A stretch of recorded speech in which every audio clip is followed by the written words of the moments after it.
မင်္ဂလာပါမင်္ဂလာပါအာမင်ကျွန်တော်တို့အင်မတန်မင်္ဂလာရှိတဲ့နေ့ရက်ဖြစ်ပါတယ်အကြောင်းကတော့ဒီနေ့ဟာလူတွေအားလုံးအကြောက်ဆုံးဖြစ်တဲ့သေခြင်းကိုအောင်နိုင်ပြီးတော့ရှင်ပြန်ထမြောက်ခဲ့တဲ့ကျွန်တော်တို့ခရစ်တော်ယေရှုရဲ့ဖြစ်ခြင်းတရားကိုမြင်ရသောနေ့ဖြစ်သောကြောင့်ဖြစ်ပါတယ်ဟာလေလုယာအမတန်မှမင်္ဂလာရှိတဲ့နေ့ဖြစ်တယ်ခရစ်တော်ဟာသင်နဲ့ကျွန်ုပ်အတွက်အသေးခံတော်မူခဲ့တယ်၃ရက်မြောက်သောနေ့မှာဒီကနေ့မှာပြန်ပြီးတော့သူ့ရဲ့ဂရုတော်တိုင်းရှင်ပြန်ထမြောက်ခဲ့တဲ့အရာကိုကျွန်တော်တို့အားလုံးသိပြီးသားဖြစ်တဲ့အတိုင်းဒီနေ့ကအင်မတန်ကောင်းတဲ့နေ့ဖြစ်ပါတယ်ဖခင်ကတေပြီးတော့မထမြောက်ခဲ့ဘူးဆိုရင်တော့ကျွန်တော်တို့အတွက်သိစိတ်ချစရာအကြောင်းမရှိဘူးဒါပေမဲ့သေယုံမဲ့မဟုတ်ဘဲနဲ့ရှင်ပြန်ထမြောက်ပြတဲ့ဖခင်ဖြစ်တယ်ဟာလေလုယာဆိုတော့ဒီမိနစ်မှာကျွန်တော်တရားဒေသနာဘက်ကိုမသွားခင်မှာအနေငယ်လေးကျေးဇူးတင်စကားလေးပြောကြားခွင့်ပြုပါကျွန်တော်တို့ရန်ကုန် COTR အသင်းတော်မှာလာရောက်ပြီးတော့ခွန်အားဖြည့်ပါဝင်ပေးတဲ့ YLCF အဖွဲ့အစည်းပေါ့နော်ဖရားဖွဲ့ပေးတဲ့အဖွဲ့အစည်းဖြစ်ပါတယ်အထူးသဖြင့်ကျွန်တော်တို့ချင်းလူမျိုးတွေကိုကောင်းကြီးဖြစ်စေတဲ့အဖွဲ့အစည်းဖြစ်တယ်လို့ကျွန်တော်ယုံကြည်တယ်ဆိုတော့ကျွန်တော်တို့ကိုသူတို့ကလာပြီးတော့ကမ်းလှမ်းတဲ့အခါမှာသူတို့ထင်တာကကျွန်တော်တို့ကိုအလုရှုပ်တဲ့အရာကိုပေးတယ်လို့သူတို့ကထင်တယ်သူတို့ကကျွန်တော်တို့ကိုအားနာတယ်ဒါပေမဲ့ကျွန်တော်တို့ကမြင်တာကကျွန်တော်တို့ကိုလာပြီးတော့ကောင်းကြီးပေးတယ်လို့မြင်တယ်ဟာလေလုယာကျွန်တော်ကောင်းကြီးများစွာခံစားရပါတယ်လို့ဒီ campaign အားဖြင့်ကျွန်တော်တို့အသင်းတော်မှာလဲမိခဲပြဖုံးနေတဲ့အရာကပြာတွေလွတ်ထွက်သွားတယ်ဟာလေလုယာဒါကိုကျွန်တော်ခံစားရပါတယ်ကျွန်တော်တို့အသင်းတော်မှာလဲနှိုးထားမှုတွေဒီထက်အရှိန်ပြင်းပြင်းနဲ့ဒီ campaign ကနေစတင်ပြီးတော့တောက်လောင်စေတဲ့ဝိညာဉ်တော်ရဲ့နှိုးထားမှုတွေကိုကျွန်တော်တို့တည်ဆောင်သွားဖို့ဖြစ်တယ်အထူးသဖြင့်လူငယ်တွေကိုနှိုးဆော်ခြင်းနဲ့ဒီအရာကိုဒီ campaign ပြီးသွားတဲ့အခါမှာပြန်ပြီးတော့ငြိမ်သက်စေတဲ့အရာမျိုးမဟုတ်ဘဲနဲ့ဆက်လက်ပြီးတော့တည်ဆောင်သွားပါဆက်လက်ပြီးတော့ဘုရားသခင်ရဲ့မျက်မှောက်တော်ကိုတန်ဖိုးထားပါဘုရားသခင်ရဲ့မျက်မှောက်တော်ကိုဆက်လက်ပြီးတော့ကြွယ်ကာပါလို့ကျွန်တော်ခွန်အားပေးခြင်းနဲ့တော့ဒီနေ့မှာကျွန်တော်အလွန်ပဲသူတို့ပေါ်မှာဝမ်းမြောက်တယ်ကျေးဇူးတင်တယ်ပြီးတဲ့အခါမှာကျွန်တော်အတက်နိုင်ဆုံးတော့အစီအစဉ်မစခင်မှာလူငယ်တွေကိုလည်းခေါ်တယ်အကုန်လုံးခေါ်ပြီးကျွန်တော်အစည်းအဝေးတွေလုပ်ကြတယ်သူတို့ကလည်းကျွန်တော်ပြောပြတယ်ကျွန်တော်တို့ကအိမ်ရှင်ဖြစ်တယ်အဲ့ဒီပေါ်မှာအဲဝဲပြုဖို့တောင်းဝင်ရှိပါတယ်အဲဝဲပြုခြင်းဟာအမတန်မင်္ဂလာပြုရှိတဲ့အရာဖြစ်တယ်အာဗြဟံဟာအဲ့ဒီဝက်ကိုကောင်းကောင်းကြည်ခဲ့တဲ့အတွက်လူမျိုးတကာတို့ရဲ့ဖခင်နေရာမှာဘုရားကပေးခဲ့တာဖြစ်တယ်လို့ဒါကြောင့်ကျွန်တော်တို့အဲဝဲကြည်ဖို့တော့ကျွန်တော်တို့အတက်နိုင်ဆုံးကြိုးစားတော်လဲပဲလူဖြစ်တဲ့အခါမှာကျွန်တော်တို့အားနေခြင်းလေးတွေမစုံလင်ခြင်းလေးတွေလက်ဟာမှုလေးတွေရှိခဲ့လို့ရှင်လဲခရစ်တော်ရဲ့မေတ္တာကိုထောက်ရှုလျက်ကျွန်တော်တို့ရဲ့အားနေသွားတဲ့အဖို့လေးတွေမှာကွက်လက်ဖြစ်သွားတဲ့အဖို့လေးတွေမှာလည်းခွင့်လွတ်နားလဲသိခံပေးပါလို့ယေရှုရဲ့နာမတော်မြတ်ကိုအမိပြုလျက်ကျွန်တော်အနုညွတ်တောင်းပန်ကြားလိုပါတယ်ဆိုတော့ဒီနေ့ကျွန်တော်ဘာအကြောင်းပြောရမလဲကျွန်တော်ဘုရားသခင်ထံမှာမေးတယ်စက္ကတ်တယ်ဆုတောင်းတယ်သူ့ရဲ့မျက်မှောက်တော်ကိုကိုးစားလျက်ကျွန်တော်ဆုတောင်းခဲ့ပါတယ်အဲ့ဒီအချိန်မှာဘုရားသခင်ကကျွန်တော်ကိုပေးတဲ့ခေါင်းစဉ်ကဘာလဲဆိုတော့သူ့ရဲ့နှလုံးသားသူ့ရဲ့စိတ်တော်အကြောင်းကိုကျွန်တော်ကိုပေးတယ်ဒါကြောင့်ကျွန်တော်ခေါင်းစဉ်တတ်ထားတာကဘုရားသခင်ရဲ့စိတ်တော်ဆိုပြီးတော့ကျွန်တော်ခေါင်းစဉ်တတ်ထားပါတယ်ဒီမိနစ်ကျွန်တော်ခွန်အားပေးခြင်းနဲ့ဒေသနာတော်ဖြစ်ပါတယ် God mindset mindset ကအရန်ရေးကြည့်တာဖြစ်တယ် mindset ကကျွန်တော်တို့ရဲ့ဘဝမှာလွှမ်းခြုံစေတဲ့အရာဖြစ်တယ်ကျွန်တော်တို့ရဲ့ဘဝမှာစတင်ပြီးတော့ဖြစ်တဲ့အရာက mind ထဲမှာဖြစ်တာဖြစ်တယ်ကောင်းတဲ့အရာကိုပဲလှုပ်အပြစ်ကိုပဲလှုပ်ဘယ်မှာစဖြစ်လဲ mind ထဲမှာစဖြစ်တာဖြစ်တယ်တခိုးတယောက်ဟာချစ်ချင်းမခိုးဘူးတ ခိုးတယောက်ဟာအမြဲတမ်းဒီလိုလေးလှုပ်လိုက်ရင်ကောင်းမလားဒီခြံလေးကိုဒီလိုလေးခုံလိုက်ရင်တော့ဒီလိုလေးဖွင့်လိုက်ရင်တော့ဒီတော့ကိုဒီလိုဖွင့်ရင်တော့ရနိုင်တယ်ဆိုတာအချင်းချင်းစိတ်ကူးမှတခိုးပြတ်သွားတာဖြစ်တယ်ကျွန်တော်တို့ mind ကအစပြုတဲ့နေရာဖြစ်တယ်အဲ့လိုပဲကျွန်တော်တို့ mind ဟာအင်မတန်အရေးကြီးတယ်အရာတစ်ခုဖြစ်ပါတယ်ကျွန်တော် PowerPoint slide လေးတစ်ခုပြပေးပါကျွန်တော်ပေးထားတဲ့ပုံလေးပထမဆုံးပုံလေးကိုအခုကျွန်တော်ပြထားတဲ့ပုံလေးကနိုင်လေးပဲဖြစ်ပါတယ်ကျွန်တော်တို့အားလုံးကြည့်တဲ့ခါမှာဒီဟာလေးကနိုင်လေးပါလားစတီးလေးနဲ့လှုပ်ထားတဲ့နိုင်လေးလို့ကျွန်တော်တို့မြင်လိမ့်မယ်နိုင်အကြောင်းကောင်းကောင်းသိတဲ့သူတွေကတော့ဒီနိုင်ကိုသိတယ်ဒီနိုင်ရဲ့နာမည်ကPatek Philippeလို့ခေါ်တယ်ပြီးခဲ့တဲ့မကြာသေးခင်ကမှသူတို့ launch လုပ်ထားတဲ့နိုင်ဖြစ်တယ်သူ့ရဲ့တန်ဖိုးကစင်ကာပူဒေါ်လာနဲ့3,900လို့ဒီမှာရေးထားတယ်ဗမာငွေနဲ့ကျွန်တော်မြောက်ကြည့်တဲ့အခါမှာ3,980လောက်ရှိပါတယ်ဒီနာယီက3,980အယူလားဒီဟာဝယ်စရာလားဆိုပြီးတော့ကျွန်တော်တို့ကတွေးတယ်ဒါကကျွန်တော်တို့ mindset ကြောင့်ဖြစ်တယ်ဒီနာယီကို3,900ကျော်ပေးပြီးတော့ဂုံယူစွာနဲ့တန်တယ်ဆိုပြီးတော့ဝက်နေတဲ့မီလီယံနာတွေအများကြီးရှိတယ်ပြီးတဲ့အခါမှာဒီနိုင်ဟာသူတို့အတွက်တန်ဖိုးအကြီးဆုံးနိုင်မဟုတ်ပြန်ဘူးသူတို့ပတ်နေတဲ့နိုင်ထဲမှာတချို့သောနိုင်တွေဆိုလို့ရှိရင်ဒေါ်လာ9သိန်းလောက်တန်တဲ့နိုင်တွေလည်းရှိတယ်တချို့တကယ်ဘီလီယံနာတွေပတ်တဲ့နိုင်ဆိုလို့ရှိရင်ဒေါ်လာတန်300လောက်တန်တဲ့နိုင်တွေလည်းရှိတယ်လို့ကျွန်တော်သိတဲ့အခါမှာဟာဘာလဲကျွန်တော်နားမလည်နိုင်ဘူးနိုင်တစ်လုံးဒီနိုင်လေလိုက်တိုင်းမှာရွှေမုံထွက်လို့လားလို့ကျွန်တော်စဉ်းစားမိတယ်ဒါကကျွန်တော်ရဲ့ mindset အရကျွန်တော်ကစဉ်းစားတာဖြစ်တယ်ကျွန်တော်တို့တွေအတွက်ဒီနိုင်ဟာလုံးဝမတန်ဘူးဒီနိုင်ပတ်ချင်းအားဖြင့်လဲအချိန်တွေကိုနောက်ပြန်ဆွဲလို့လည်းမရဘူးဒီနိုင်ပတ်တဲ့လူလဲတနေ့ကျရင်ဒီနိုင်ရဲ့တိုက်စားခြင်းအချိန်ကုန်ဆုံးခြင်းနဲ့အုံမင်းသွားမယ်တည်ဆုံးသွားမယ်ဆိုတာလဲကျွန်တော်တို့သိရတယ်ဒါပေမဲ့ဒီနိုင်ကိုပတ်တဲ့လူတွေကအယူဒီလားလို့ဆိုပြန်တော့လည်းမဟုတ်ဘူးဒီနိုင်ကိုပတ်တဲ့လူတွေကကျွန်တော်တို့တက်စမတ်ကြတဲ့သူတွေဖြစ်တယ်မီလီယံနာတွေဖြစ်တယ်ဘီလီယံနာတွေဖြစ်တယ်သူတို့ကဒီနိုင်ကိုကြည့်တဲ့အခါမှာသူတို့ရဲ့ mindset နဲ့မြင်တဲ့အတွက်တန်တယ်လို့မြင်တယ်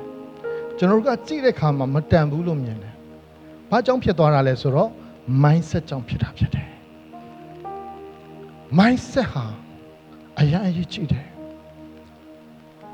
တရုတ်တွေကသူတို့ကလေးတွေကိုတင်ပေးတဲ့အရာတစ်ခုကဈေးဆက်တက်ဖို့မဟုတ်ဘူးပစ္စည်းတွေဈေးကြီးလိုက်တာဆိုပြီးတော့ပြောတတ်ဖို့မဟုတ်ဘူးတရုတ်တွေသူတို့ကလေးတွေကိုတင်ပေးတဲ့အရာကဈေးကြီးတဲ့ပစ္စည်းကိုဝယ်နိုင်အောင်ပတ်စံရှာတတ်ဖို့သူတို့တင်ပေးတယ်တရုတ်တွေရဲ့ mindset ဖြစ်တယ်ခါလီကျန်ကျွန်တော်တို့ဈေးကြီးလိုက်တာလို့ကျွန်တော်တို့ထင်တဲ့အရာတွေကလေဈေးကြီးတာမဟုတ်ကျွန်တော်တို့ဝင်ငွေနဲ့လို့ဖြစ်တယ်ကျွန်တော်တို့ဝင်ငွေနဲ့လို့ဖြစ်တယ်သူကတော့သူ့ဈေးနဲ့သူပဲအဲ့တော့ကျွန်တော်ဝင်ငွေနေတဲ့အခါမှာဈေးကြီးတယ်လို့မြင်တယ်ဒါတွေက mindset ကြောင့်ဖြစ်တာဖြစ်တယ်ဒီနေရာမှာကျွန်တော်ပြောချင်တာဖယားကရောဒါဆိုရင်ကျွန်တော်တို့ကိုဘယ်လိုမြင်တယ်လဲအရာခတ်သိမ်းကိုသူကြည့်တဲ့အခါမှာဖယားကဘယ်လိုမြင်တယ်လဲကျွန်တော်အရင်စိတ်ဝင်စားတယ်ဘာဖြစ်လို့လဲဆိုတော့ကျွန်တော်ကဖယားရဲ့သားဖြစ်နေလို့ဖြစ်တယ်ဖယားရဲ့နောက်ကိုလိုက်နေတော့ဖယားရဲ့အမှုတော်ကိုဆောင်နေတော့တတ်နိုင်တဲ့လောက်မိမိရဲ့ level နဲ့ပေါ့နော်ဆောင်နေတဲ့သူတယောက်ဖြစ်တယ်ဖယားကကျွန်တော်ကိုကြည့်တဲ့အခါမှာဘယ်လိုမြင်တယ်လဲဖယားကအရာခတ်သိမ်းကိုကြည့်တဲ့အခါမှာဘယ်လိုမြင်တယ်လဲဒါကိုကျွန်တော်စိတ်ဝင်စားပါတယ်ကျမ်းပိုက်တစ်ပိုက်ထဲမှာတော့ပြောထားတယ်ရှင်လုကာအခန်းကြီး1အပိုက်ငယ်30ထဲမှာ For with God nothing shall be impossible ဖယားသခင်မတတ်နိုင်သောအမှုမရှိဘူးတဲ့ Hallelujah ဖယားသခင်အတွက်မတတ်နိုင်ဘူးဆိုတာမဖြစ်နိုင်ဘူးဆိုတာမရှိဘူးတဲ့အဲ့ဒါကဖယားရဲ့ mindset ဖြစ်တယ်ဖယားကအင်မတန်ကြွယ်ဝတဲ့ဖယားဖြစ်တယ်ဖယားမဝယ်နိုင်တဲ့ပစ္စည်းကဘာပေါ်မှာမရှိဘူးဖယားအတွက်မဖြစ်နိုင်ဘူးဆိုတဲ့အရာမရှိဘူးသူကြည့်လိုက်တဲ့အခါမှာအကုန်လုံးကဖြစ်နေနိုင်တာဖြစ်တယ်အကုန်လုံးကိုသူပိုင်ဆိုင်နိုင်တာဖြစ်တယ်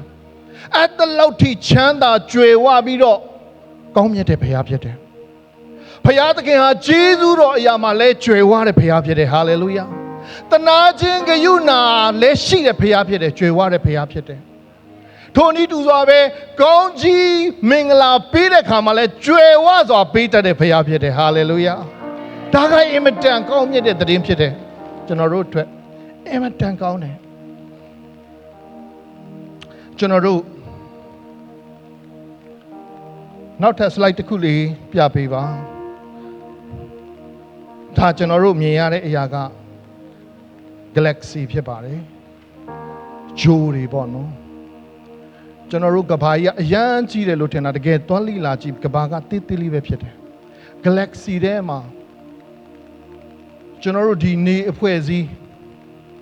solar system ထဲမှာဂျိုးကြီး6လုံးရှိတယ်လို့ကျွန်တော်သင်ခဲ့ရတယ်ဒါပေမဲ့အခုတော့ Pluto ကိုတို့ဖြုတ်လိုက်ပြီ7လုံးပဲရှိတယ်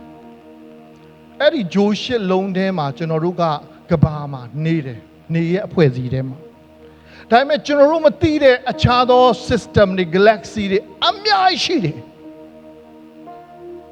အဲ့ဒီထဲမှာဆရာဟိုတနေ့တော့ကျွန်တော်ရဲ့ချက်ကလေးစားရတဲ့ဆရာတော်မမန်ကပြောတဲ့အရာရှိတယ်ဂျိုးတစ်လုံးမှာဆိုလို့ရှိရင်စိန်မိုးရွာတယ်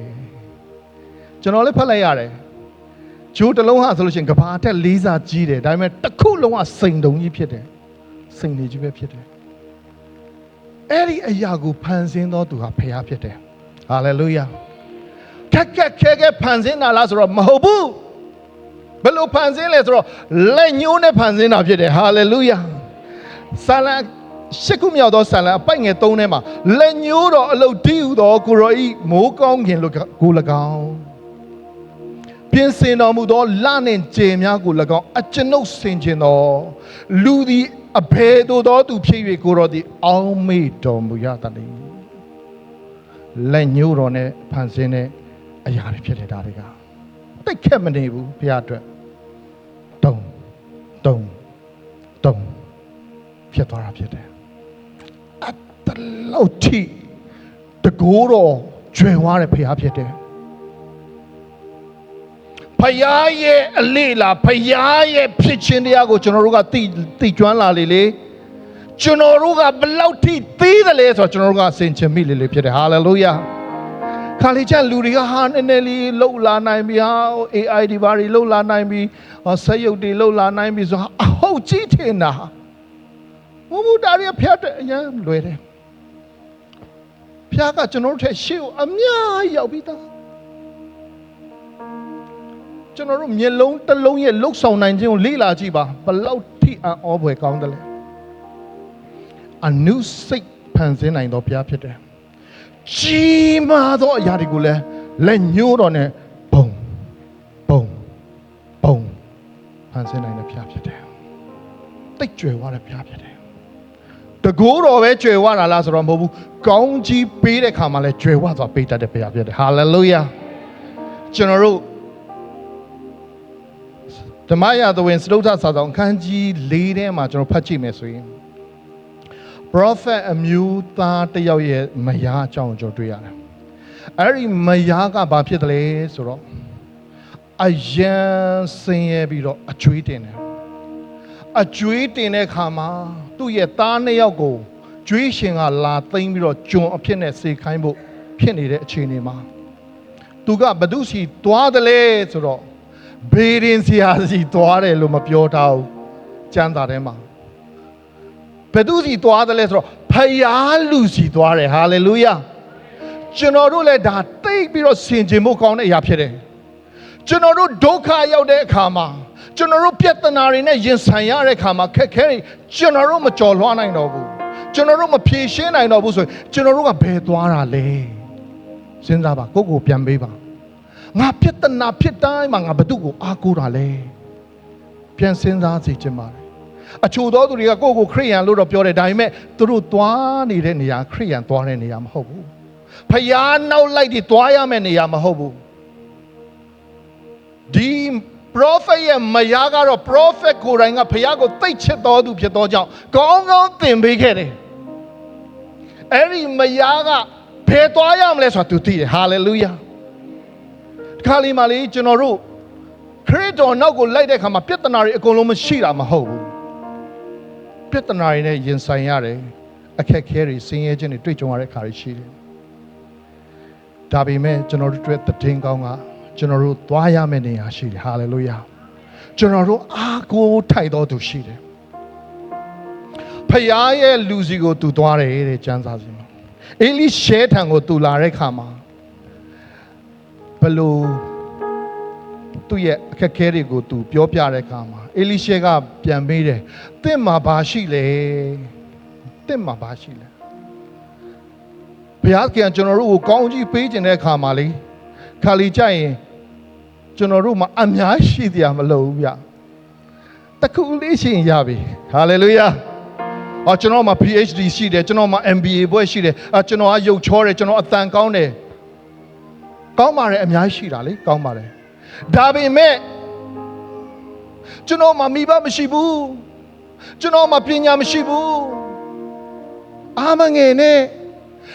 တေချာကြည့်တခုတော့ရှိကိုရှိမယ်ဟာလေလုယာဒီ prophet ရဲ့မယားကလည်းသူ့မှာဘလောက်ထိမွဲတယ်လဲဆိုတော့ဗျာစီအိုးလေးတစ်လုံးပဲရှိပါတယ်တဲ့အလောက်ထိမွဲတာကြည့်အောင်ခါလီကျန်ကျွန်တော်တို့ထင်တာဖျားနောက်လိုက်ရင်အရန်အဆင်ပြေမယ်အရန်ဆိုဘယ်လိုခေါ်မလဲကောင်းကြီးတွေရမယ်လို့ထင်တာနော်ဒီ prophet ကဖျားအရန်ချစ်တယ်တဲ့နော်ကျမ်းစာထဲမှာကျွန်တော်တွေ့ရတယ်ဒါပေမဲ့ဘာပဲရှိလဲစီအိုးလေးတစ်လုံးပဲအဲ့ဒီစီအိုးထဲမှာစီတော့မရှိဘူးဒါပေမဲ့ကိစ္စမရှိဘူးကျွန်တော်တို့ဘလောက်ပဲဆင်းရဲပါစေဘလောက်ပဲမွဲပါစေအချိန်တန်တဲ့အခါမှာမှန်ကန်တဲ့နေရာမှာဘုရားပို့ဆောင်ပေးလိမ့်မယ်ဟာလေလုယာမှန်ကန်တဲ့နေရာမှာမှန်ကန်တဲ့စိတ်ထားနဲ့ကျွန်တော်တို့ရောက်သွားတဲ့အချိန်မှာမှန်ကန်တဲ့ကောင်းကြီးမင်္ဂလာရောက်လာမှာဖြစ်တယ်အဲ့ဒါဆိုရင်အဲ့ဒီ CO ကိုယူတဲ့အဲ့ဒီ CO ယူပြီးတဲ့အခါမှာအိမ်နီးနားချင်းမှာရှိသမျှအိုးတွေကိုငှားပါငှားပြီးတော့အိမ်ထဲကိုဝင်မှာနင့်သားနှစ်ယောက်နဲ့တူဝင်ပြီးတော့တကားပိတ်ပြီးတော့အဲ့ဒီ CO တဲကနေစီတွေဖြည့်ပါဟာလေလုယာအဲ့ဒီ CO တဲကနေ prophet အေလိရှေပြောတဲ့အတိုင်းပဲဖြည့်တာတကားပိတ်စီဖြည့် process ကိုမမေ့နဲ့နော်ခါလီကျန်ကျွန်တော်တို့ဒီ process ကအရန်အရေးကြီးတယ်ကျွန်တော်ယုံကြည်သူတချို့တွေကလေကောင်းကြီးလေးနည်းနည်းရအများကြီးပြခြင်းတယ်ဒါမှမဟုတ်ဘူးဖယားရဲ့အလေးအလာဖယားရဲ့ပုံစံကိုကြည့်တဲ့အခါမှာကျွန်တော်တို့ပေးကမ်းတဲ့အခါမှာလည်းဘာလို့စေခြင်းနဲ့ဖယားလဲဆိုတော့တိတ်ကလေးပေးစေခြင်းနဲ့ဖယားဖြစ်တယ်ကျွန်တော်တို့ရယူတဲ့အခါမှာလည်းသူတစ်ပါးတွေထံမှာကြွားဝါစေခြင်းနဲ့ဖယားမဟုတ်ဘူးတိတ်ကလေးခံယူစေခြင်းနဲ့ဖယားဖြစ်တယ်ဟာလေလုယာအတွင်းသဘောကိုနှစ်သက်တဲ့ဖယားဖြစ်တယ်အပြင်ကနေငါဘယ်နှသိန်းလှူပါတယ်ဆိုပြီးတော့ loud speaker နဲ့အော်စီခြင်းနဲ့ဖယားမဟုတ်ဘူးစိတ်နှလုံးသားတွေကနေဘလောက်ထိရှိသမျှကိုပေးတယ်လေဆိုတာကိုပြစေခြင်းနဲ့ဖယားဖြစ်တယ်ခါလေးကြရင်ကျွန်တော်တို့ကနည်းနည်းလေးကောင်းကြီးရအများကြီးပြခြင်းနဲ့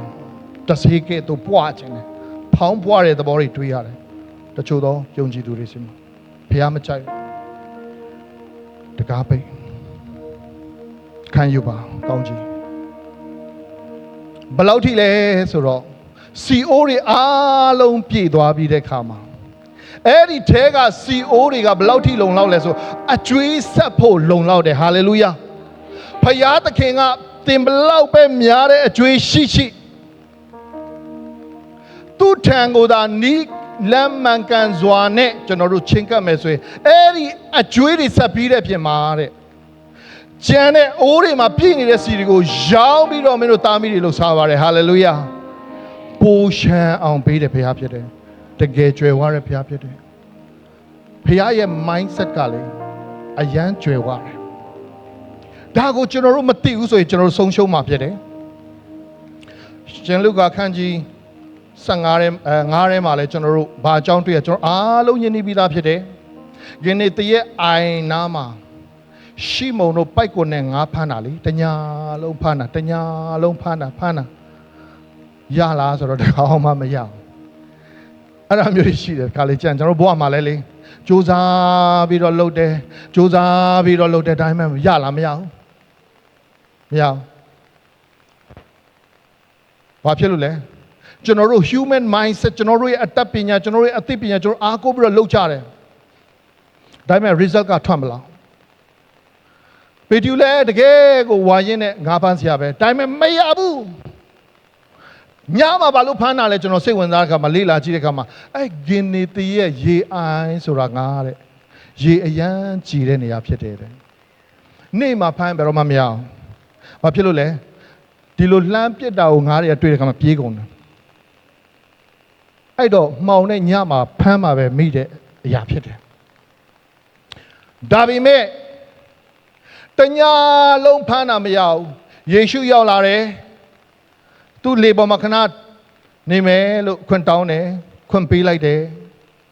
ပြီးတဲ့အခါမှာယေရှုကခိုင်းတယ်နည်းနည်းနောက်ဆုတ်ပေးပါ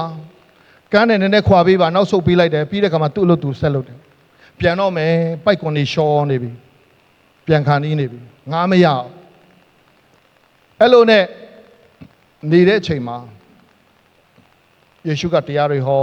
လူစုလူဝေးကိုတရားဟောယေရှုကအရင်ငါပေးတာမဟုတ်ဘူးเนาะအရင်ဝိညာဉ်ရေးရအောင်အရင်လုပ်တာဖြစ်တယ်ဟာလေလုယာခါလေးကျန်ကျွန်တော်တို့ကယေရှုရှင်ကအမြဲတမ်းဗာပဲမျှော်လဲဝိညာဉ်ကောင်းကြီးမမျှော်ဘူးကျွန်တော်တို့ကပိုက်ဆံပဲမျှော်တယ်ကျွန်တော်တို့ကဒေါ်လာပဲမျှော်တယ်ယေရှုစီကနေအဲ့ဒေါ်လာမျှော်တဲ့ ministry တွေအများကြီးကျွန်တော်တွေ့ဘူးတယ်မဟုတ်ဘူးယေရှုစိတ်ဝင်စားတာကကောင်းကြီးရင်ပေးဖို့မဟုတ်ယေရှုစိတ်ဝင်စားတာကဝိညာဉ်ရင်ပေးဖို့ဖြစ်တယ်ဟာလေလုယာဝိညာဉ်ကောင်းကြီးရင်ရစေခြင်းတာဖြစ်တယ်ပြီးတဲ့အခါမှာသူ့ရဲ့ mindset ကိုကျွန်တော်တို့ကအလေးအလာကိုနားလည်သွားပြီဆိုရင်ကောင်းကြီးကလိုက်လာမှာဖြစ်တယ်ဟာလေလုယာအခြေအနေကိုစဉ်းစားကြည့်နော်တညာလုံးငါးဖမ်းတာမမီဘူးလူကမောနေပြီပန်းနေပြီဒီအချိန်မှာဘယ်ဟာမှမသိတဲ့လူကြီးတယောက်ကသူ့ကိုလှေပေါ်တက်ခွင့်ပြုတယ်ပြီးတဲ့အခါမှာဗာလဲကန်းနဲ့ခွာပေးအောင်နဲ့ဟာကြီးများလိုက်တာကွာဒီအဖိုးကြီးကလည်းဒါမှမဟုတ်ရင်ဒီလူလေးကလည်းပေါ့နော်ဒီညီလေးကလည်းပေါ့နော်ကျွန်တော်အမျိုးမျိုးပေါ့ကိုယ်အသက်အရွယ်အရကျွန်တော်ညီးထွားနိုင်တဲ့အလားအလာရှိပါတယ်ဒါပေမဲ့ပေတရုရှိမုံကလုံးဝမညီးထွားမညီးထွားပဲနဲ့ဘာလုပ်လဲခိုင်းတဲ့တိုင်းလုပ်တယ်တရားပြောပြီးတဲ့အခါမှာဟောပြီးတဲ့အခါမှာရှီမုန်ကိုရေနဲ့ရဖက်ကုန်မင်းပိုက်ကုန်ကိုလှမ်းပစ်လိုက်တဲ့ရှီမုန်ကတညာလုံးဖမ်းတာတော့မမိဘူးကိုရောရဲ့ဒါပေမဲ့ကိုရောအခိုင်းနေဆိုရင်တော့ကျွန်တော်လှုပ်လိုက်ပါမယ်သူ့ရဲ့ human wisdom နဲ့တော့လုံးဝအမျှော်လင့်ခြင်းမရှိဘူးဒါပေမဲ့ဒီပုဂ္ဂိုလ်ခိုင်းတဲ့အတိုင်းလှုပ်လိုက်မယ်ဆိုပြီးတော့နာခံတဲ့အခါမှာဘာတွေ့ရလဲဆိုတော့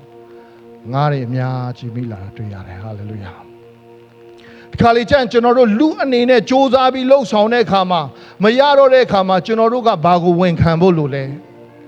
ကျွန်တော်တို့ကိုးကွယ်တဲ့ဖယားပေးတဲ့နီလန်းကိုကျွန်တော်တို့ဝန်ခံဖို့အင်မတန်ရေးကြည့်တယ်ဖယားပေးတဲ့နီလန်းအတိုင်းသူကလှုပ်ဆောင်တဲ့အခါမှာပိုက်ကွန်ကပြဲမတက်ရတယ်တဲ့ဟာလေလုယာဖယားကပေးတဲ့အခါမှာ50ကောင်ပဲပေးတတ်တဲ့ဖယားမဟုတ်ဘူးပိုက်ကွန်မဆက်လောက်အောင်ပေးနိုင်တဲ့ဖယားဖြစ်တယ်အင်မတန်ကြွယ်ဝတဲ့ဖယားဖြစ်တယ်ဆွဲတာပိုက်ကွန်ကပြဲခါနေပြီမရတော့ဘူးအဲ့ဒါနဲ့တငယ်ချင်းတို့ရေလာဟဲငါ့ကိုလာခုဟဲဆိုပြီးတော့သူ့တငယ်ချင်းတွေသူ့မိတ်ဆွေတွေခေါ်ပြီးတော့လေတစည်းတည်းမဟုတ်ဘူးနှစ်စီးအပြည့်ဖယားကပြင်ဆင်ပေးတာဖြစ်တယ်ဟာလေလုယာဒါကြောင့်ကျွန်တော်တို့ God ရဲ့ mindset ကအမတန်ကြွယ်ဝတာသူ့ရဲ့ခေါင်းကြီးဟာလည်းကြွယ်ဝစွာပေးနိုင်တဲ့ဘုရားဖြစ်ပါတယ်မဿဲ14:23-21ထဲမှာလေကျွန်တော်တို့ကြည့်မယ်ဆိုအားလုံးနဲ့တည်ပြီးသားဖြစ်တဲ့မုံ9လုံးနဲ့9နှစ်ကောင်အားဖြင့်လူယောက်ျားမိန်းမနဲ့ကလေးမပါ9000ကျော်ကိုပေးလိုက်တယ်မုံကဘယ်နှလုံးလဲ9လုံးငါးဘယ်နှကောင်လဲ2ကောင် main mindset နဲ့တော့လုံးဝမဖြစ်နိုင်လူရဲ့အတွေးအခေါ်နဲ့တော့လုံးဝမဖြစ်နိုင်ဒါပေမဲ့ဖခင်ရဲ့ mindset နဲ့တော့ဖြစ်နိုင်တယ်ဟာလေလုယာအဲ့ဒီအရာကိုသူ့ဒီမှာယူဆောင်လာတဲ့အခါမှာခမည်းတော်ထံမှာဂျေဇုတော်ချီးမွမ်းတယ်ဆိုတာကျွန်တော်တွေ့ရတယ် ယေရှုကအမြဲတမ်းအဲ့ဒါလုပ်တယ်နော်တေချာသတိထားကြည့်သူ့လက်ထဲမှာရောက်လာတဲ့ဘယ်အရာမဆိုသူကျေးဇူးတော်ချီးမွမ်းလိုက်ရင်ဘာဖြစ်သွားလဲဆိုတော့ multiply ဖြစ်သွားတာကျွန်တော်အမြင်တွေ့ရတယ်မနေ့ကလည်းဆရာပြောတယ်နော်အပေါင်းတော်မဟုတ်ဘူးတဲ့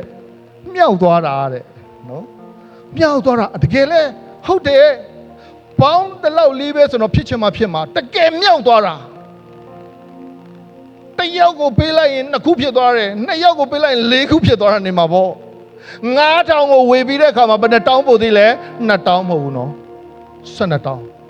ဟာလေလုယာပို့အောင်ပေးတယ်ဖခင်ဖြစ်တယ်ကျွန်တော်ခါလေးကြာရင်လေဟာတကယ်ကျွန်တော်တို့ရဲ့ main mindset နဲ့တွေ့တဲ့အခါမှာလေလောက်ပါမလားလောက်ပါမလားငါတို့ camping ကလေငါတို့ပတ်စံနဲ့လောက်ပါမလားငါတို့အတင်းတော်ဒါလေးလုပ်ချင်တာငါတို့မှာပတ်စံမရှိဘူးလောက်ပါမလားမဟုတ်ဘူးကျွန်တော်တို့က main mindset နဲ့သွားမယ်လူတွေမဟုတ်ဘူး God mindset နဲ့ကျွန်တော်တို့သွားမှာဖြစ်တယ် hallelujah ယုံကြည်ခြင်းနဲ့ကျွန်တော်တို့အခြေလမ်းတဲ့ခါမှာအစပြုတဲ့ခါမှာမြောက်ပေးတဲ့ဖခင်ဖြစ်တယ် hallelujah သူ့ရဲ့ mindset နဲ့သာတစ်ထပ်သေးကြပါစေသူ့ရဲ့စိတ်တော်နဲ့သာသင်ရဲ့လှုပ်ဆောင်ခြင်းဟာကန့်ညီပါစေဝိညာဉ်ရဲ့အကျိုးသာဖြစ်ပါစေဖခင်မှာမရှားဘူးဖခင်မှာအဘောဆုံးကပိတ်ဆံဖြစ်တယ် hallelujah ဒါကိုကျွန်တော်တို့နားမလည်တဲ့ခါမှာဆင်းရဲတဲ့ mindset နဲ့ကျွန်တော်တို့သွားကြတယ်အဲ့လိုပြောတဲ့ခါမှာကျွန်တော်ပိတ်ဆံကိုလိုချင်လို့ပြောတာလည်းမဟုတ်ဘူးဖတ်ဆံကိုကျွန်တော်တို့ခင်မင်တွေ့တာဖို့လည်းကျွန်တော်ပြောနေတာမဟုတ်ဘူးပိတ်ဆံနောက်လိုက်ဖို့ကျွန်တော်ပြောတာမဟုတ်ဘူးကျွန်တော်တို့ကတိတ်ခတ်တယ်လို့ထင်နေတဲ့အရာတွေကဖခင်အတွက်အယံလိုတဲ့အကြောင်းကိုအယံလွယ်တဲ့အကြောင်းကိုကျွန်တော်ပြောနေတာဖြစ်တယ်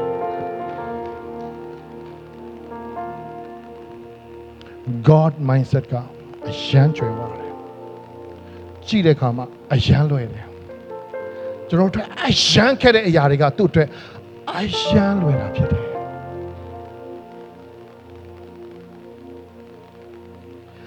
သင်ရန်သူကိုချစ်ပါလို့ယေရှုကပြောတဲ့အခါမှာကျွန်တော်တို့အယံခက်တယ် main mindset နဲ့မဖြစ်နိုင်တော့အောင်ခက်တယ်ဒီကောင်မကိုချစ်မဲ့စားတော့ငါတီးပဲတီးလိုက်တော့မယ်ငါအကြောင်းမကောင်းပြောတော့ငါအကုန်ပြန်ကြားတယ်လေဘယ်လိုချစ်နိုင်မလဲမချစ်နိုင်ဘူးနော်ဘာဖြစ်လို့လဲ main mindset အပြည့်အဝနေရာယူထားလို့ဖြစ်တယ်ဖယားနဲ့သာအချိန်ယူပါဖယားနဲ့သာများများအချိန်ယူဖယားရဲ့မျက်မှောက်တော်ကိုသာများများအချိန်ပေးသင်ရဲ့ယံသူတွေအတွက်သင်ဆုတောင်းတတ်လာမှာဖြစ်တယ်ဟာလေလုယာ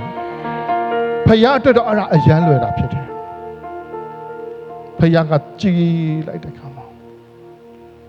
ခက်မနေဘူးသူ့အတွက်ကလွယ်တာပဲ12တောင်းပို့တယ်အဲ့ဒီ12တောင်းဘာလို့လိုက်ကြလဲချမ်းသာတယ်မှမပါဘူးကျွန်တော်လည်းမသိဘူးဒါပေမဲ့ပို့တော့ပို့တယ်ဟာလေလုယာဒီကနေ့ကျွန်တော်တို့ပိုရှန်တဲ့မေတ္တာပိုရှန်တဲ့ကောင်းကြီးပိုရှန်တဲ့ဂရုဏာပိုင်ရှင်ဖခင်ဖြစ်ပါတယ်ကျွန်တော်ကိုးကွယ်တဲ့ဖခင်တကိုးတော်အရာမှာလည်းပိုရှန်စွာလုပ်နိုင်တဲ့ဖခင်ဖြစ်ပါတယ်ဒါကိုကျွန်တော်ပြောခြင်းတယ်လာဇရုအကြောင်းကိုကျွန်တော်နည်းနည်းလေ့လာကြည့်အောင်ရှင်ယောခရစ်ဝင်အခန်းကြီး7ပိုင်ငယ်28ကနေ44ထဲမှာလည်းဒီလာဇရုအကြောင်းကျွန်တော်တွေ့ရတယ်မာရိနဲ့မာသတို့ရဲ့မောင်လာဇရုသိမယ်လေကျွန်တော်ခရစ်တော်ကမသွားသေးဘူးဆက်ပြီးတော့နေလိုက်သေးတယ်အာဂုတကြီးခေါ်တာလေဆက်နေတာသိနာမဟုတ်ဘူးတဲ့ဘုရားခင်အားဖြင့်ငါ့ရဲ့ဘုန်းထင်ရှားမဲ့အနာဖြစ်တယ်ဟာလေလုယာတခါလေကျွန်တော်တို့ကြုံတွေ့ရတဲ့ဒုက္ခတွေဝေဒနာတွေကကျွန်တော်တို့အတွက်နာကျင်စေဖို့မဟုတ်ဘူးဖခင်ရဲ့ဘုန်းတော်ထင်ရှားစေဖို့ဖြစ်တယ်ဟာလေလုယာဒီနေ့သင်ဘာဒုက္ခအခက်အခဲကြုံတွေ့နေရလဲသင်ဆူတောင်းတဲ့အခါမှာဖခင်ကကြားရဲ့လားဘာလို့အဖြစ်မပေးသေးတာလဲမဟုတ်ဘူးတာ၍ဘုန်းထင်ရှားဖို့ဖခင်ကစောင့်နေတာဖြစ်တယ်ဖခင်ကသူ့ဘုန်းတော်ယူပြတော့ဆက်နေတဲ့ခါမှာနောက်ဆုံးတော့ကဲသွားလိုက်မယ်ဆိုပြီးတော့သွားလိုက်တဲ့ခါမှာ4ရက်ရှိပြီတဲ့သေးတာ4ရက်ကျွန်တော်အဲ့ဒါလေးတော့နည်းနည်းလေးဖတ်ရအောင်နော်ဒီရှင်ယောဟန်ခရစ်ဝင်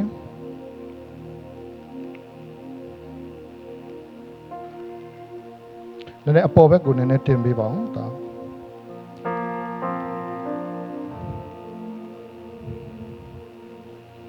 နည်းနည်းလေးကျွန်တော်ဖတ်ကြည့်အောင်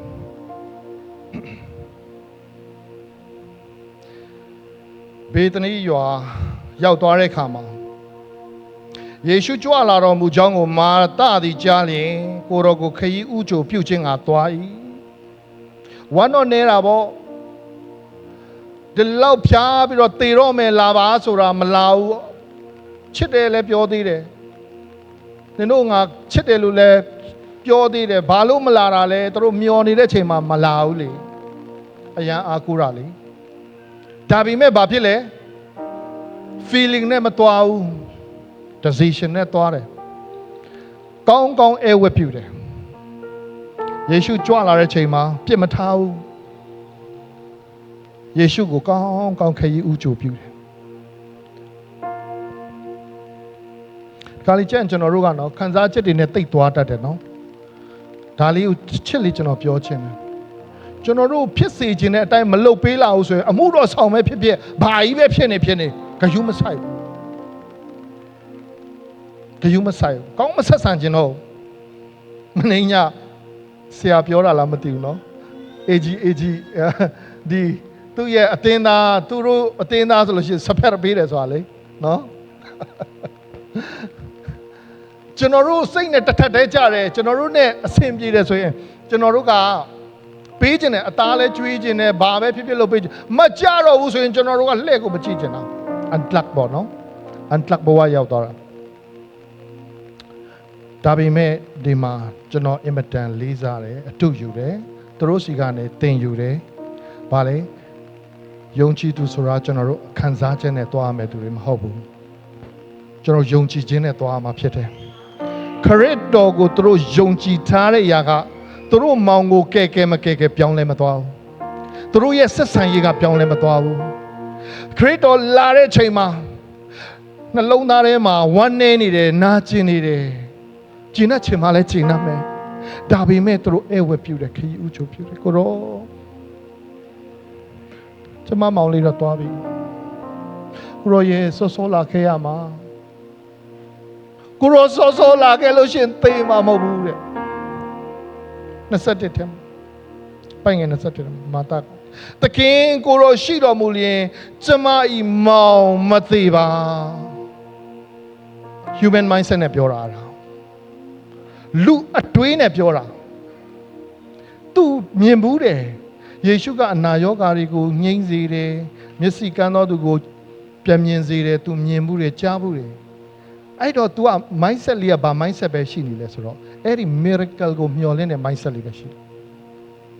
ဒါပေမဲ့ဖခင်ရဲ့ mindset ကြီးကအရန်ကြီးတာဖြစ်တယ် hallelujah မသေးအောင်လုပ်ပေးနိုင်တာပဲမဟုတ်ဘူးဘာလုပ်ပေးနိုင်လဲသေပြီးသားကိုရှင်ပြန်ထားမြောက်စေနိုင်တဲ့ဖခင်ဖြစ်တယ် hallelujah ယေရှုကအဲ့ဒီဟိုင်းနဲ့လာတာယေရှုလာတာကသေခြင်းသေပလိစေပုတ်ခြင်းပုတ်ပလိစေပြန်ရှင်ခိုင်းမယ်ဆိုတော့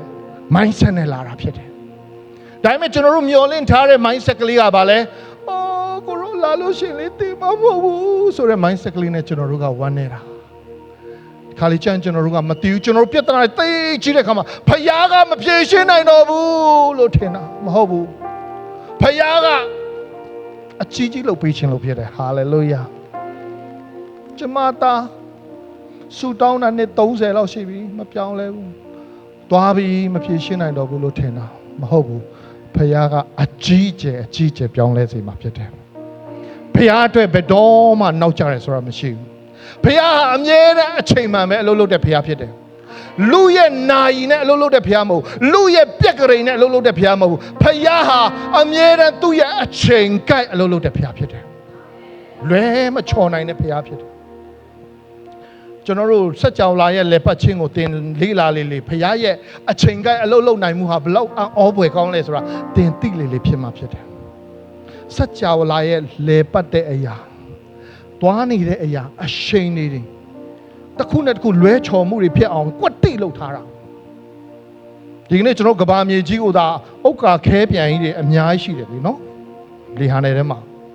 ဒီ galaxy ကျွန်တော်တို့ဒီဟွာထဲမှာ အာကာသထဲမှာလွဲချော်မှုဖြစ်ကြည့် nuclear bomb အလုံး20တခါတည်းပေါက်တာထက်ဆိုးသွားမယ်ဒါပေမဲ့ဒီနေ့အထိကျွန်တော်တို့အေးစေးအိတ်နေနိုင်တာဟာဘုရားကဘယ်တော့မှမလွဲချော်နိုင်တဲ့ဘုရားဖြစ်သောကြောင့်ဖြစ်တယ် human mindset နဲ့တို့ကကြိုးဆိုထားတာကကိုရောအချိန်မီမလားဘာလို့မလားတာလဲမာတာအကြီးမှပဲမဟုတ်ဘူးအငယ်မမာရိယာလည်းထိုနည်း၎င်းပဲ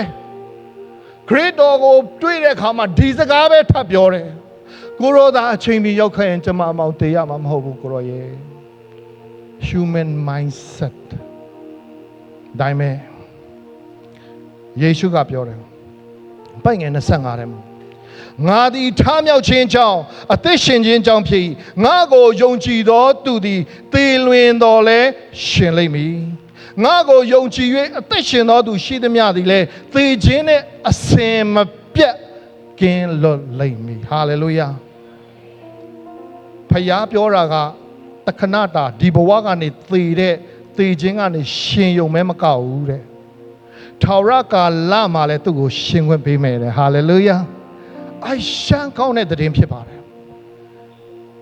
အဲ့ဒီမှာသူတို့ရဲ့ human mindset နဲ့ဘုရားကိုခဏလာပြောတဲ့အခါမှာယေရှုရဲ့စိတ်ကညှိုးငယ်တော်မူတယ်တဲ့ကျမ်းစာထဲမှာတွေ့ရတယ်ခါလေးကျမ်းကျွန်တော်အမှုတော်ဆောင်နေနားမှာလေခဏလေးညီးထွားတယ်ဘုရားမတတ်နိုင်တော့ဘူးထင်တယ်ဆရာရဲ့ဒီဟာတော့မဖြစ်နိုင်တော့ဘူးထင်တယ်ခဏအမှုတော်ဆောင်နေလဲလေယေရှုလည်းညှိုးငယ်တယ်နော်ဖယားနော်အဲ့ဒီမှာဘာတွေ့ရလဲဆိုတော့အတူဆုံးကျမ်းပိုက်တစ်ပိုက်တွေ့ရတယ် Jesus wept ယေရှုငိုတော်မူတယ်ဘာဖြစ်လို့လဲသိလားသူ့နားမှာတစ်ချိန်လုံးနေတဲ့သူတွေကသူတို့ mindset မပြောင်းနိုင်ဘူးသူ့ကိုကောင်းမသိကြဘူးသူ့ထဲမှာရှိနေတဲ့တကိုးကိုသူတို့အတန်တရားဖြစ်တယ်ညှိုးငယ်တဲ့စိတ်ရှိတယ်ဒီနောက်လိုက်တဲ့သူတွေရောဒီဘက်ကလူအုပ်ကြီးကရောဟာလူနာတွေကိုအနာငိမ့်စေတဲ့ယေရှုကသူ့ကိုမရှင်ခိုင်းနိုင်ဘူးလားအနာပြောက်အောင်မလုပ်နိုင်ဘူးလားဆိုပြီးတော့ဝေဖန်ကြတယ်ယေရှုအခုပြောက်အောင်လုပ်ဖို့လာတာဖြစ်တယ်ပြန်ရှင်အောင်လုပ်ဖို့လာတာဖြစ်တယ်ဘာဖြစ်လို့လဲသူကစစ်မှန်သောဖျားဖြစ်သောကြောင့်ဖြစ်တယ်အတူအယောင် prophet မဟုတ်ဘူးလူရဲ့ကန့်သက်ချက်တွေအောက်မှာရှိတဲ့ဖျားမဟုတ်ဘူးလူရဲ့ဖြစ်ချင်းတရားတွေသင်္ခါရတရားတွေအောက်မှာရှိတဲ့ဖျားမဟုတ်ဘူးသင်္ခါရရဲ့သဘောတရားရဲ့အထက်မှာအမြဲတမ်းဆိုးဆန်နေတဲ့တကူတော်နဲ့ကြွယ်ဝတဲ့ဖျားဖြစ်ပါတယ်ဒါကြောင့်တင်ကြိုင်ကိုသွားတယ်တကားဖွင့်ပါhuman mindset နဲ့ပြောကြတယ်ကိုရောမလုံနေတော့လေးရရှိပြီအနတ်နေလဲရှိနေတော့မှာပုတ်တော့မှာဟုတ်ပါတယ်လူပုတ်နှံတော်တော်နန်းနေတော့မခံနိုင်ဘူးကျွန်တော်တို့မန်လင်းငလင်သွားကူတုံးကလေတော်တော်နာမည်ကြီးတဲ့အဲ့ဒီ Sky Villa Condo နားကျွန်တော်ရောက်သွားတယ်ကျေးဇူးတော်ကြောင့်တခြားဖွဲ့တွေလုံးဝပေးမဝင်ဘူးဘုရားရဲ့မျက်နှာသားကြောင့်ကျွန်တော်ဝင်ခွင့်ရတယ်အနီးနားထိကျွန်တော်သွားခွင့်ရတယ်ဆရာသုံးတို့လည်းပါတယ်မှာတက်တက်ရှိဝင်ခွင့်ရတယ်ဖြစ်ချင်တော့အကြည့်ချင်လုံးလို့တခြားနေရာမှာတော့မဆိုင်တဲ့နေရာတွေမှာနှာခေါင်းကြီးကိုအုပ်ပြီးသွားတာတကယ်ပုတ်စော်နန်းတဲ့နေရာလဲရောက်တအားကြည့်ချင်လုံးလို့မေ့ကြံခဲ့တာနှာခေါင်းစည်းကကားပေါ်မှာအဲ့ဒါနဲ့သွားကြည့်တော့ဟာအနံ့ကဝုန်းဆိုဝင်လာဆိုးလိုက်တာတအားဆိုးတယ်အသေးကောင်ပုတ်နဲ့ဆိုတာတော်တော်ဆိုးပါတယ် human mindset နဲ့တွေးတဲ့အခါမှာလေးရရှိပြီတဲ့ကိုတော့မလုံနဲ့တော့မဟုတ်ဖွင့်လိုက်ပါသူတို့ဖွင့်ပေးလိုက်တာအဲ့ဒီမှာယေရှုကလည်းဖခင်ထံမှာကျေးဇူးတော်ချီးမွမ်းတယ်ဟာလေလုယာယေရှုတခုခုလှုပ်တော့မယ်ဆိုဘုရားသခင်ထံမှာကျေးဇူးတော်ချီးမွမ်းတယ်ဟာလေလုယာကျွန်တော်တို့ကဘာမို့လို့လဲခါလီကျန်ကျွန်တော်တို့ကဒုံးဆိုလှုပ်ချင်တာနော်မဟုတ်ဘူး ယေရှုကဖခင်မီးတော်ကိုအမြဲတမ်းခွင့်တောင်းတယ်ဖခင်မီးတော်ထံမှာအမြဲတမ်းတောင်းတယ်ဘာဖြစ်လို့လဲခမည်းတော်ဖခင်ဟာကျွန်တော်တို့တောင်းရမယ်လိပ်စာဖြစ်တယ်ဟာလေလုယာအမြဲတမ်းကောင်းငင်ဘုံ၌ရှိတော်မူသောကျွန်တော်တို့အဖဟုတ်တယ်မဟုတ်ဘူးလားကျွန်တော်တောင်းတဲ့အခါမှာအဲ့ဒီလိပ်စာနဲ့ကျွန်တော်တောင်းတာယေရှုကဖခင်မီးတော်ထံမှာတောင်းပြီးတော့ယေရှုတော်ကိုချီးမွမ်းပြီးတော့ကြီးသောအတန်နဲ့တဲ့ကျမ်းစာထဲမှာတွေ့ရတာရဲရင်စွာသူ့ရဲ့ mindset ကိုဒီ human mindset ကလိုက်မမီဘူးဖြစ်နေလာဇရုထွက်ခဲ့ hallelujah လာဇရုထွက်ခဲ့အဲ့လိုဟုတ်နော်လာဇရုထွက်ခဲ့ရဲရင်စွာသူအမိန့်ပေးတာဖြစ်တယ်အဲ့ဒီချိန်မှာသင်္ခါရရဲ့အပေါ်မှာရှိတဲ့ဖခင်ကခေါ်လိုက်တဲ့အခါမှာသင်္ခါရရဲ့ဖိစီးခြင်းအောက်မှာသိနေတဲ့လာဇရုကြီးထွက်လာရတယ်ဟာလေလုယာထွက်လာရတယ်အစည်းတွေပတ်ထားတာအစည်းတွေပတ်ထားကျမ်းစာထဲမှာကျွန်တော်တွေ့ရတယ်သူတို့ခက်တုံးကမတာချလို့ရှိရင်ဒီတိုင်းမချဘူးလေပတ်နှောင်ပြီးတော့ချတယ်ဖြေပေးလိုက်ကြတကူတော်အရာမှာအမတန်ကျွဲဝါတဲ့ဖခင်ဖြစ်တယ်သူ့ရဲ့ mindset ကြီးကိုကျွန်တော်တို့နားလည်ဖို့အရေးကြီးပါတယ်ဖခင်ရဲ့အလေးလားဖခင်ရဲ့စိတ်တော်ဒါကိုကျွန်တော်တို့နားလည်မှယုံကြည်မှဖခင်ရဲ့မျက်မှောက်တော်ကိုကျွန်တော်တို့အမြဲတမ်းခိုလုံတဲ့ခါကျမှဖခင်ရဲ့ mindset နဲ့ကျွန်တော်တို့ယုံကြည်ခြင်းနဲ့အလုပ်လုပ်နိုင်မှာဖြစ်တယ်ခွန်အားပေးခြင်းပါတယ်ဒီနေ့ငါဆိုတာကြည့်လိုက်တော့ဘာမှမရှိဘူးအားကိုးစရာတကယ်ကျွန်တော်တို့ကြောင်းနေတက်ကြတယ်နှစ်ပေါင်းများစွာဘွဲတွေယူကြတယ်ဟိုးစားတွေကြည်ကျွန်တော်ဆိုရင်သပင်းတွေပါဖြူတယ်စားကြည်လွန်းလို့အခုဆိုရင်တင်တန်းတက်ဖို့ကြောင်းတက်ဖို့လာမပြောနဲ့လာပြောတဲ့လူရန်သူပဲလုံးဝဤသွားတယ်ပေါ့နော်အညာလုံးဒီစစ်တေးရေဟိုစားတွေဖတ်ဒါပေမဲ့အဲ့ဒါအာကိုရလားလို့ကျွန်တော်ပြန်မေးမိတယ်တကယ်အရေးကြောင်းမှာအာကိုလို့မရအောင်တကယ်အာကိုလို့ရတာကဖခင်ပဲဖြစ်တယ်ဟာလေလုယာဒါကြောင့်မုတ်ဆိုးမမှာရှိတဲ့စီအိုးလေးတစ်လုံးဟာ God present God power God mindset နဲ့ဆိုရင်လုံလောက်တယ်ဒီနေ့တင်မှာရှိတဲ့အရာလေးတစ်ခုဟာဖခင်အတွက်တင့်ကိုတဘဝလုံးစာအတွက်လုံလောက်တဲ့ကောင်းကြီးပေးနိုင်တဲ့ဖခင်ဖြစ်တယ်လွန်သွားပြီဆိုတာမရှိပါဘူးနောက်ကျသွားပြီဆိုတာလည်းဖခင်မှမရှိပါဘူးနောက်မကျဘူးဖခင်ကဖခင်ရဲ့မျက်မှောက်တော်ကိုသာတင်ပြန်လာခဲ့ပါဖခင်ကတင့်ကိုဆွဲကိုဖို့အသင်စောင့်နေတာဖြစ်တယ်နောက်ဆုံးအနေနဲ့ကျွန်တော်တို့ဒီကနေ့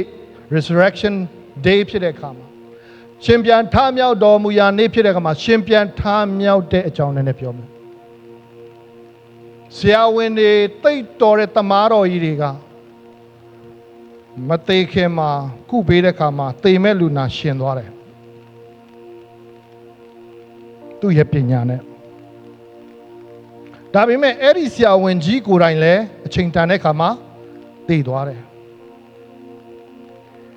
သူ့ရဲ့သေနေတဲ့ခန္ဓာကြီးကဘာမှအသုံးမကျတော့သူတစ်သက်လုံးလေ့လာခဲ့တဲ့ပညာဆေးပညာတွေအလုံးသူသေတဲ့နေ့မှာပျောက်ကွယ်သွားတယ်ဘာမှမလုပ်လို့မရသူ့ကိုသူလည်းရှင်အောင်လုပ်လို့မရဒါပေမဲ့ဖခင်ရဲ့သားယေရှုခရစ်ကတော့သေသောလာဇရုကိုရှင်ပြန်ထမြောက်အောင်အမိန့်ပေးနိုင်ုံတင်မကဘူးသူကိုယ်တိုင်လည်းပဲလက်ဝါးကားတိုင်းမှာငါဟာအသေးသက်ချင်းခံရမယ်၃ရက်မြောက်သောနေ့မှာငါရှင်ပြန်ထမြောက်မယ်လို့ဂရုတော်ပေးတဲ့အတိုင်းအဲ့ဒီနေ့မှာတကယ်ထမြောက်လာတာဖြစ်တယ်ဟာလေလုယာသူတပားကိုပဲရှင်စေနိုင်တဲ့ဘုရားမဟုတ်ဘူးသူကိုယ်တိုင်ရှင်ပြတဲ့ဘုရားဖြစ်တယ်ရှင်ယောဟန်ခန်းကြီး20အပိုင်ငယ်17 18ကိုနည်းနည်းလေးကြည့်ပဲ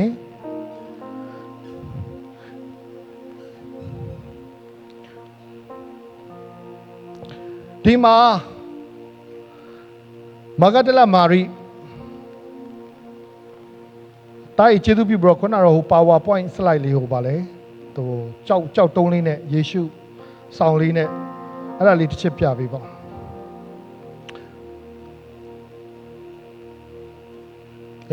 ဒီမှာကျွန်တော်တွေ့ရတဲ့အတိုင်းပဲ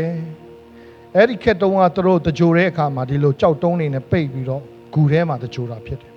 အထဲမှာကြောက်ပြားကရင်ရှိတယ်မာဂဒလမာရိကအဲ့ဒီဂူနာမှာလာပြီးတော့ငိုးနေတဲ့အချိန်မှာတွင်းထဲကိုသူငုံကြည့်လိုက်တယ်တခါကြီးကပွင့်နေတော့ငုံကြည့်လိုက်တဲ့အချိန်မှာတဲ့ဘာတွေ့လဲကောင်းကင်တမန်နှစ်ပါးတို့ဟာဖြူသောအဝတ်ကိုဝတ်ဆင်ပြီးတော့ယေရှုအလောင်းတော်လဲရာအရက်ခေါင်းရင်း၌တပါးခြေရင်း၌တပါးထိုင်ကြသည်ကိုမြင်လေ၏ထိုသူတို့ကအချင်းမိမအဘဲကြောင့်ငိုကြွေးသည်ဟုမေးလျင်ကျမ၏သခင်ကိုယူသွားကြပြီအဘဲမှာထားကြသည်ကိုမသိပါဟုပြောဆို၏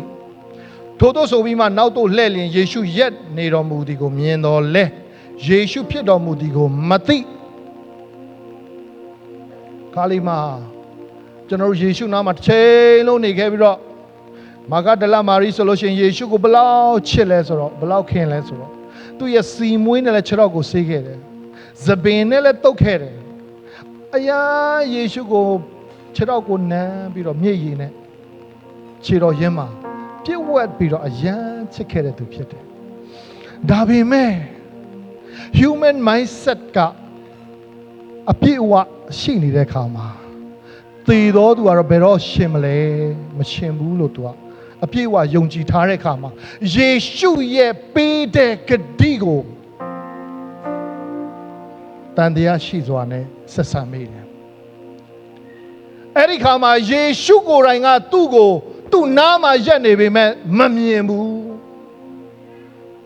ခါလီမာလီကျွန်တော်တို့အနားမှာယေရှုကရှိတယ်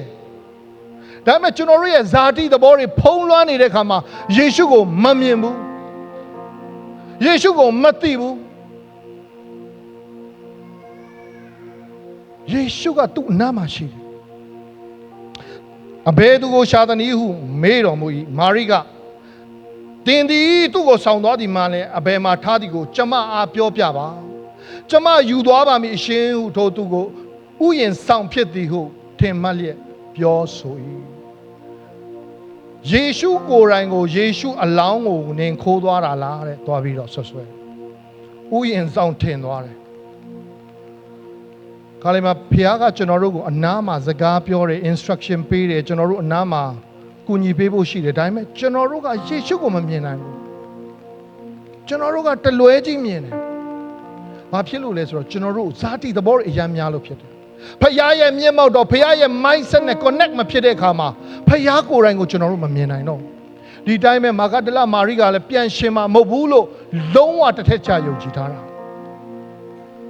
ဒါပေမဲ့နောက်ဆုံးမှာတော့ယေရှုကသူ့ရဲ့နာမည်ကိုမာရိခေါ်လိုက်တဲ့အခါမှာယေရှုကိုသိသွားတယ်ဟာလေလုယာယေရှုကိုယေရှုမှန်းသိသွားပြီးတဲ့အခါမှာရာဘီနီဟုထူးလေဟာကိုတော့ဆရာသခင်ပေါ့နော်အတိတ်ပဲကတော့လှည့်ပြီးတော့ထူးတယ်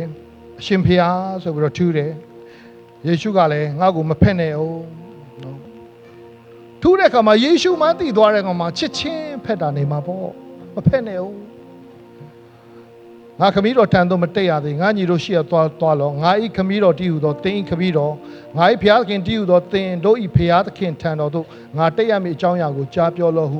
မိန့်တော်မူသည်နှင့်ညီမာဂဒလမာရိသည်သွား၍မိမိသည်သခင်ကိုတွေ့မြင်သည်ကို၎င်းထို့သို့မိန့်တော်မူသည်ကို၎င်းတပည့်တော်တို့အားကြားပြောလေပထမဦးဆုံးသခင်ယေရှုခရစ်တော်ကိုတွေ့ခွင့်ဖက်ခွင့်ရတာကတစ်ချိန်လုံးကသူ့ထဲမှာနတ်ဆိုး9ကောင်ရှိလို့ယေရှုကမောင်းထုတ်ပေးခဲ့ရတဲ့အင်မတန်အပြစ်များတဲ့အမျိုးသမီးဖြစ်ပါတယ်တရိယာပါမိတ်ဆွေဒီကနေ့သင်ဟာဘလောက်ပဲဆိုးတဲ့အပြစ်တွေရှိနေပါစေဘလောက်ပဲမကောင်းတဲ့လူဖြစ်နေပါစေ စစ်မှန်သောနောင်တနဲ့မာဂဒလမာရိကဲ့သို့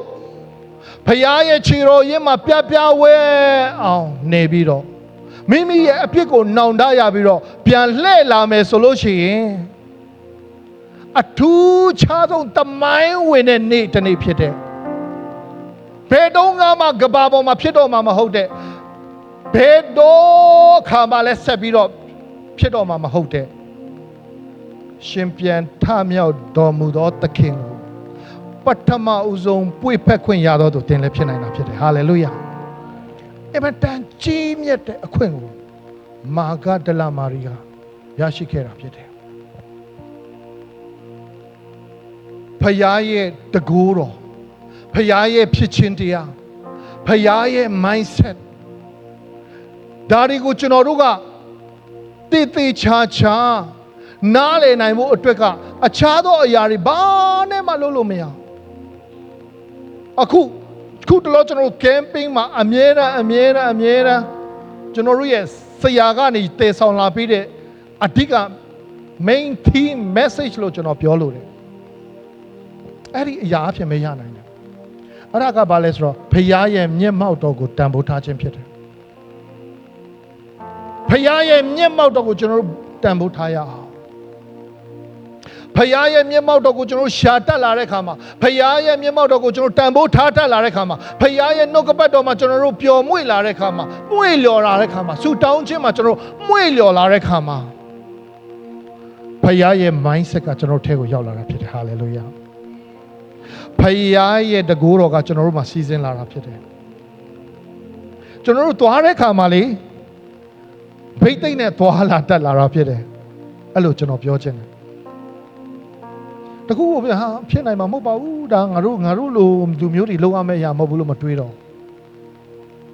ငါမလုပ်နိုင်ပေမဲ့ဖခင်လုပ်နိုင်တယ်ဒီလိုတွေးလာတယ်ငလျင်လုတ်တယ်ကတခါတဲ့လူတွေတေကြတယ်ကြားတဲ့ခါမှာ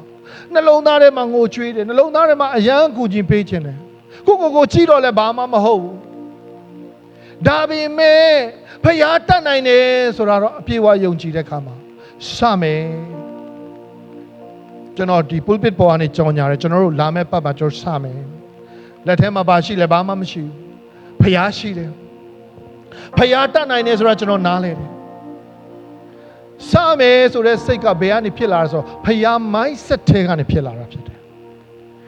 စပြုတဲ့အခါမှာကျွန်တော်တို့မျှော်လင့်ထားတာ350လောက်ကူညီပေးနိုင်မလား20လောက်လား50 100လားနော်ဒါပေမဲ့ဖခင်ကမဟုတ်ဘူးကျွန်တော်တို့မျှော်လင့်တာထက်ပိုပေးတဲ့ဖခင်ဖြစ်တယ်ကျွန်တော်တစ်ခေါက်သွားတယ်နှစ်ခေါက်သွားတယ်အခုလည်း3ခေါက်သွားရအောင်မှဖြစ်တယ်မနေ့ပြန်တစ်ဖွဲ့လာမယ်ကျွန်တော်နဲ့အတူပဲသွားရမလဲမသိဘူးကျွန်တော်တို့သွားလူခဲ့တဲ့အရာကကျွန်တော်မျှော်လင့်ထားတာထက်10ဆ15ဆလောက်များခွင့်ဖခင်ကပေးတယ်လှုပ်ဆောင်ခွင့်ဖခင်ကပေးတယ်ဘာကြောင့်လဲဖခင်ကကြွယ်ဝတဲ့ဖခင်ဖြစ်တယ်ဟာလေလုယာဖခင်ရဲ့ connection that တဲ့မှာရှိပါစေတဲ့ဟာကြွယ်ဝတော်သူဖြစ်တယ်အဲ့ဒီကြွယ်ဝခြင်းလို့ပြောတဲ့အခါမှာ abundance life လို့ပြောတဲ့အခါမှာပတ်စံတွေတိမ်တောင်းချပြီးတော့ bank မှာရှိနေတာကိုကျွန်တော်ပြောချင်တာမဟုတ်ဘူးတချို့ကပတ်စံတွေတိမ်တောင်းချပြီးတော့ bank မှာရှိနေပေမဲ့သူတို့ရဲ့ mentality သူတို့ရဲ့ mindset ကအရန် poverty ဖြစ်တယ်အရန်ဆင်းရဲတယ်အဲ့ဒီ bank ထဲမှာရှိနေတဲ့သိန်း1000 2000ကိုပျောက်မှာအရန်ကြောက်ပြီးတော့မသုံးရက်ဘူးအရန်ကစီးနေတယ်တချို့တထေးတွေတော်ကစီးနေတယ်ဘာဖြစ်လို့လဲဆိုတော့ human mindset အပြည့်အဝရှိလို့ဖြစ်တယ်သူတို့ connect ထားတာကသူတို့ရဲ့ bank account ဖြစ်တယ်ဖယားမဟုတ်ဘူးဖယားကို connect လုပ်တဲ့လူကအမြဲတမ်း bank account ကိုမကြည့်ဘူးအမြဲတမ်းဖယားကိုပဲကြည့်တယ်ဟာလေလုယာငါတို့အဖြစ်ပေးလိုက်လို့ရှင်ဖယားကထပ်ပြီးတော့ပြင်ဆင်ပေးမယ်ဆိုအမြဲတမ်းသဘောပေါက်နေတယ်ဟာလေလုယာစီးသောဆန်းရည်ကဲ့သို့ဖြစ်စေတယ်ဒီကနေ့သင်အားဖြင့်ဖယားကအကြီးအလုပ်လုပ်ချင်တာဖြစ်တယ်ဒါပေမဲ့သင်ကတော့တေးသေးလေးကိုမြင်နေတယ်ဆိုရင်တော့ဒီနေ့ကျွန်တော်ခွန်အားပေးခြင်းနဲ့ဖယားရဲ့ mindset ကိုယူပါဖခင်ရဲ့ mindset ကိုနားလည်အောင်ကြိုးစားပါဘယ်လိုကြိုးစားရမှာလဲ ဖခင်ရဲ့မျက်မှောက်တော်အမြဲတမ်းကာကွယ်ပါဖခင်ရဲ့မျက်မှောက်တော်ကိုရှာပါဖခင်ကိုဆံငတ်ပါဆုတောင်းတဲ့ခါမှာလည်းကိုရောကိုဆံငတ်အောင်အမြဲတမ်းပို့ဆောင်ပါကျွန်တော်နှလုံးသားအဲ့လိုဆုတောင်းရအောင်ကျွန်တော်တို့ရဲ့ mindset ကဖခင်ထံမှာ connect သွားဖြစ်ပြီဆိုလို့ရှိရင်ကိစ္စမရှိဘူးကျွန်တော်ရဲ့ bank account ထဲမှာတောင်းကနမ်းပဲကြံပဲဒါပေမဲ့ဖခင်ကဘယ်လိုလုပ်လာမလဲဆိုတာအမြဲတမ်းယုံကြည်နေတာဖြစ်တယ်ဒါကြောင့်ဒီကနေ့ကျွန်တော်တို့ကိုးကွယ်တဲ့ဖခင်ဟာအမတန်မှအကောင်းဆုံးသော mindset ကိုပိုင်တဲ့ဖခင်ဖြစ်တယ်အရာခတ်သိမ်းကိုသူကြည့်တဲ့အခါမှာအမြဲတမ်းအချိန်မီလှုပ်ဆောင်တတ်တဲ့ဘုရားဖြစ်တယ်။အရာခတ်သိမ်းကိုသူကြည့်တဲ့အခါမှာအယံခက်တာပဲဆိုတာသူ့အတွက်မရှိဘူး။မရှိတဲ့အထက်ကနေလည်းရှိအောင်လုပ်နိုင်တာဖြစ်တယ်။ရှိတဲ့တစ်ခုတည်းသောအရာထက်ကနေလည်းပြည့်ဝအောင်ဖြည့်ပေးနိုင်တဲ့ဘုရားဖြစ်တယ်။ဒါကြောင့်အဲ့ဒီဘုရားကိုတင်ပိုင်ဆိုင်ထားပြီဆိုမှတော့ဘာလို့အောင်မှာလဲ။အဲ့ဒါကိုပဲကျွန်တော်တို့ယူသွတ်ကြရမှာဖြစ်တယ်။အခြားသောအရာတွေထက်ရွှေရှာငွေရှာဘွဲတွေဒီဂရီတွေရှာထိုင်ကုန်တွေရှာယာဓုတွေရှာတာထက်အကောင်းဆုံးအရာက